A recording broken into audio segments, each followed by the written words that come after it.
Great opportunity for our program this week, having two ranked teams here at home, starting with Auburn tomorrow night. Really looking forward to tomorrow's 6 o'clock tip-off, first game with our students back with school and classes starting back today. Obviously, we have a lot of work to do to continue to keep getting better and try to find a way to improve and give ourselves better opportunities to be in games. But we're really looking forward to this opportunity tomorrow night back in the PMAC. Matt, the last couple of days, I guess, have been a lot of self-scouting, stuff like that. What have you seen the most out of these last couple of days that y'all have worked on? Well, I've been very pleased with the response of our players. I think that's the most important thing. There are zero words to describe or to analyze what happened on Saturday. I think when events hit you like that in life, it comes down to your response will determine your future outcomes. And so I think our players came in hungry and ready to get back to work yesterday. Thought it was a very spirited practice, a little bit longer and more physical and competitive than we would normally have this time of year, but thought it was much needed, and I really liked our players' response. But, it's all areas. I mean, we got to get better on the defensive end, obviously rebounding, offensive execution, and special teams. So trying to invest a lot of time in all of those areas. I know you mentioned yesterday Wani had the shoulder surgery. Just wondering if you could give a little bit of background on when that issue started, Sure. cropping up on him, and just you think he's going to be out for the year with that surgery? Yes, Mwani will definitely be out for the remainder of the year. I'm heartbroken for him. I have a tremendous amount of admiration for him as a teammate, as a leader, really as a warrior. He was a guy who wanted to be at LSU through some challenging circumstances in the spring. I thought he had a terrific summer, a great fall. There was a time during the preseason where he injured his shoulder, shooting shoulder, wanted to battle through, and I thought really competed to do so. It's just reached a point where it's counterproductive, and it was time for him to go ahead and have the season-ending surgery and work toward getting back to 100%. Coach, over these last 4 games, what's the one thing that's keeping you up at night? Oh, it'd be a combination of everything. I mean, we just haven't played well enough to give ourselves an opportunity to win.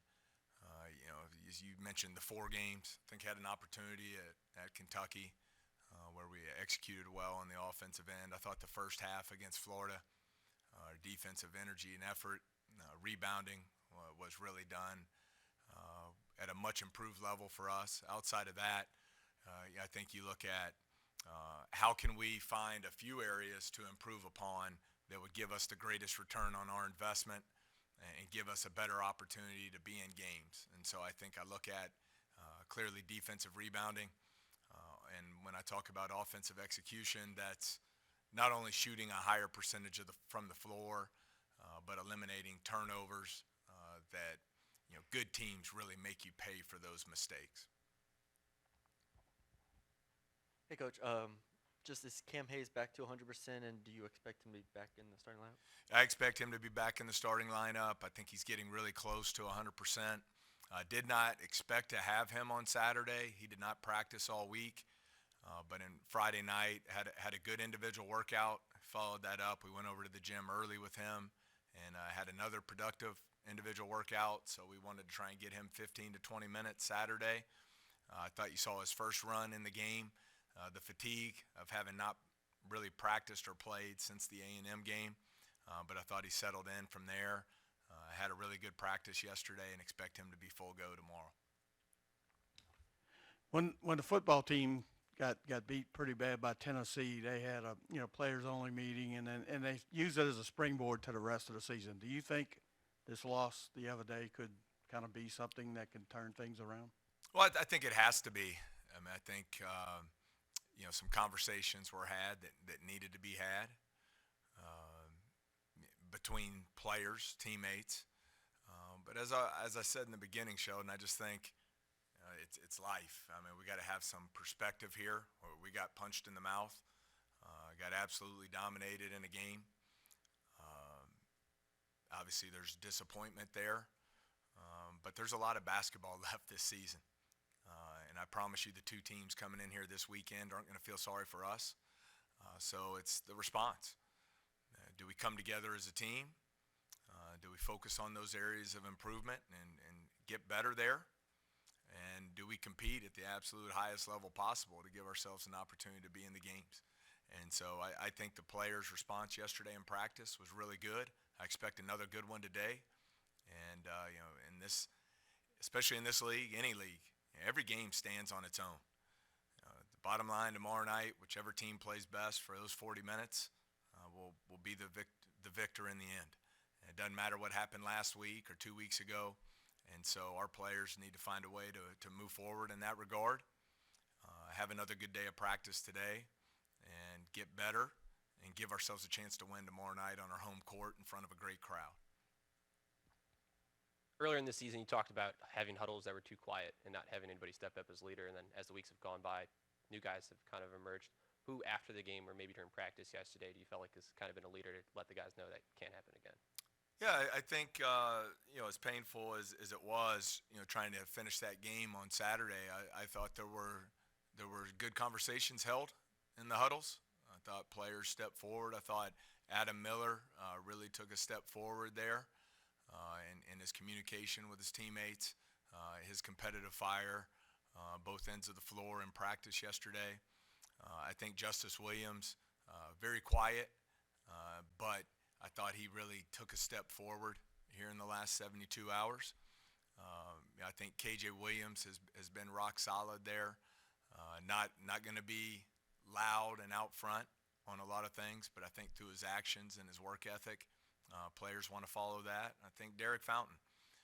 Derek knows he needs to play better, but I love him. He's just a hard-playing guy. He's all about the team, very unselfish. I think his communication with his teammates over the last 72 hours has been really good and very impactful. So it'll need to be everybody. I mean, we all have to come together and find ways to get better moving forward.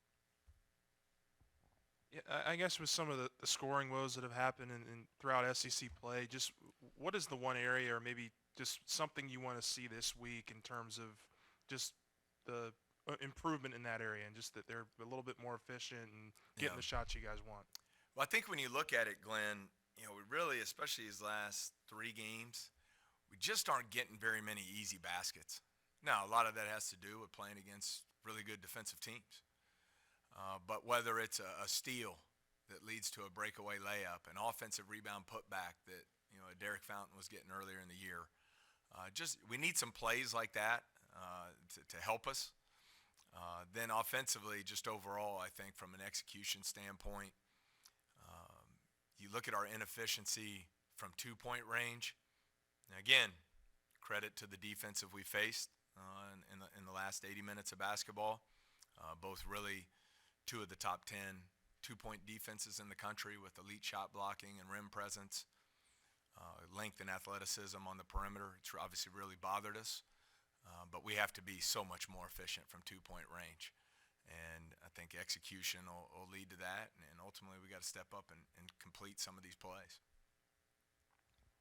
Hey, Coach, were you disappointed at all by sort of your team's transition defense in this Alabama game? And what have you sort of tried to do the last few days to sort of address that? Well, there were multiple things to be disappointed about. I mean, I give great credit to Alabama. You talk about a snowball effect turning into an avalanche, and then there's really nothing that could be done. But, you start the game, they go 5 of 17 from 3. We did not, our first shot defense, those were some contested shots there. We were unable to secure defensive rebounds that led to some second shot opportunities and obviously got destroyed there in second chance points. And then just overall our urgency off turnovers, for example, in the Arkansas game, we had 10 turnovers. Those 10 turnovers led to 4 points for Arkansas. Good formula for us. We had 11 turnovers in this game that led to 19 points in transition for Alabama. And so obviously the first part of that would be to limit the turnovers, but when you're playing a team that can contend for a national title, they make you pay for those mistakes. And I thought our transition defense was really susceptible off those turnovers.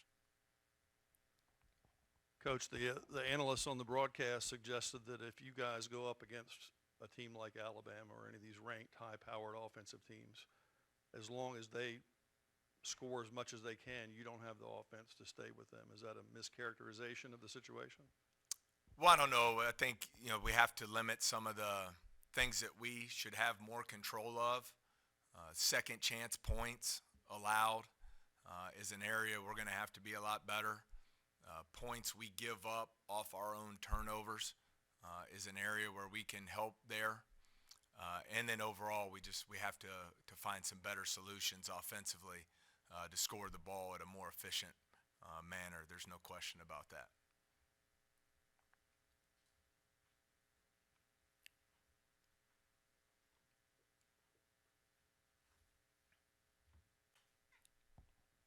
Hey, Coach, you mentioned the 2-point offense, but how much does getting Cam Hayes back, aid that with the spacing and the lineups that y'all can put out? Well, I think he'll really help. I think, Cam's a very smart player. You've seen his numbers shooting the basketball from three. I think he's another guy who can handle the basketball and create out of a ball screen situation, not only for himself, but for his teammates. So I think the more players we can have on the floor that can create in some of those scenarios, the better. So definitely look forward to having him back with us. I think it's had a big impact in practice, and I look forward to him playing a huge role for us tomorrow night.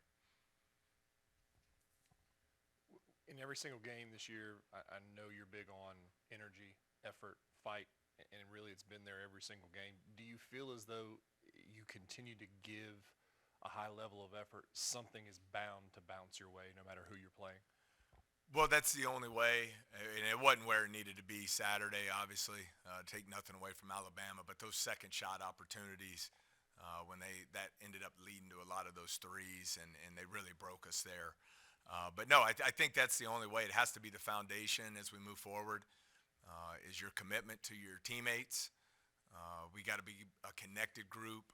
I think how hard we play, the energy we play with, playing with relentless effort, is got to be the foundation of who we are.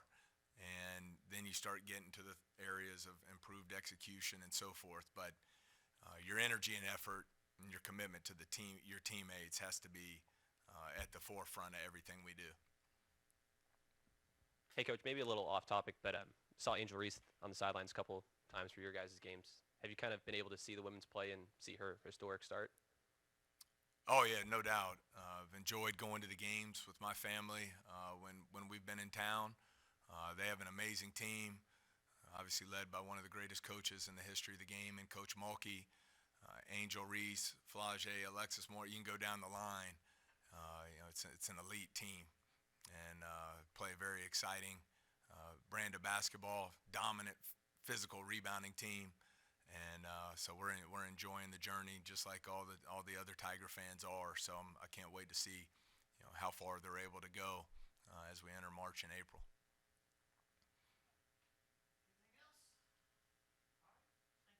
Okay, thanks so much. We'll see you tomorrow.